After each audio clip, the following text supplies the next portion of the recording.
अशोक चौधरी के नाम पर जो संपत्ति की बात कही गई है, हम लोग उस बात पर कायम हैं। 200 करोड़ की संपत्ति इन्होंने अर्जित की है। इन्होंने कैमरे पर आप लोगों को कहा कि 1 कट्ठा भी जमीन हो जाएगा तो मैं जन सुराज की गुलामी करूंगा। मेरे भाई मुन्ना जी ने अभी पूरा डॉक्यूमेंट जारी किया है। अगर या तो उसको आप रिबटल कीजिए कि ये आपका जमीन नहीं है, और अगर जमीन है तो जन सुराज की गुलामी मत कीजिए, बिहार के लोगों की गुलामी के लिए तैयार होइए, इस्तीफा दीजिए। नहीं इस्तीफा दीजिएगा तो आपका घेराव होगा, आपका राजनीति आपका नहीं करने देंगे।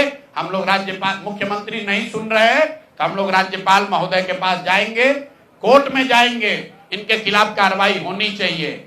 और 100 करोड़ का मानहानि का नोटिस भेजे थे, आज डर के मारे शायद कहे हैं कि अब आगे ये हम कानूनी कार्रवाई नहीं करेंगे। तो 5 दिन के अंदर अंदर आधिकारिक तौर पर लीगल नोटिस वापस लें, और नहीं लेंगे तो इन पर 500 करोड़ का और घोषणा करेंगे। नोट कर लो भाई, 200 करोड़ पर घबराए हुए हैं ना, ये 500 करोड़ का और अवैध संपत्ति जो खरीदा है अशोक चौधरी ने अलग अलग नाम से, 7 दिन का समय दे रहे हैं। 7 दिन के अंदर अंदर अगर अब इस बात के लिए माफी नहीं मांगे कि प्रशांत किशोर पर झूठा मानहानि का मुकदमा करने का केस तो नहीं किया है, नोटिस भेजे हैं, तो अगर 7 दिन के अंदर अंदर लीगली कैमरे के सामने आकर ये नोटिस वापस नहीं लिए तो इन पर 500 करोड़ का और जो अवैध संपत्ति ये कब्जा किए हैं, खरीदे हैं, उसकी सारी सूची आपके सामने जारी करेंगे। एकदम इनको चुनौती दे रहे हैं भाई। 200 पर दिए हैं, 200 किए थे, 500 करोड़ का इनका पेपर तैयार है। पिछले 8 महीनों में इन्होंने 20,000 करोड़ से ज्यादा का कॉन्ट्रैक्ट दिया है। 20,000 से ज्यादा का कॉन्ट्रैक्ट भाई साहब ने दिया है, और हर कॉन्ट्रैक्ट में 5% पैसा कमीशन के तौर पर लिया गया है।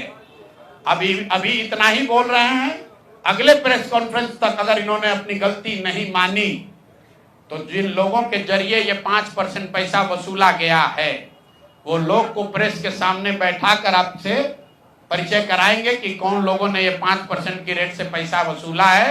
और दूसरी बात, ये जो पैसा रिलीज हो रहा है 0.5% हर रिलीज में पैसा काटा जा रहा है।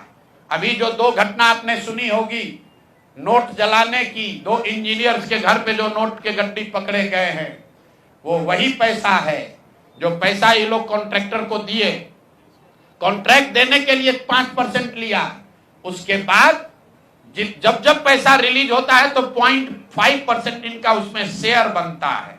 वही पैसा ये इंजीनियर कलेक्ट करके वापस ला रहे थे पटना जमा कराने, जो एक आदमी उसमें पकड़ा गया, एक आदमी जेल में भी है, और रात भर नोट का गड्डी जलाया गया है।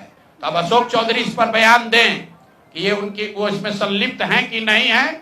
नहीं है तो आपके सामने अगले प्रेस कॉन्फ्रेंस में उन लोगों को खड़ा करेंगे जो इनके बिहाफ में ये पैसे की वसूली कर रहे हैं, और इनको उसका जवाब देना पड़ेगा।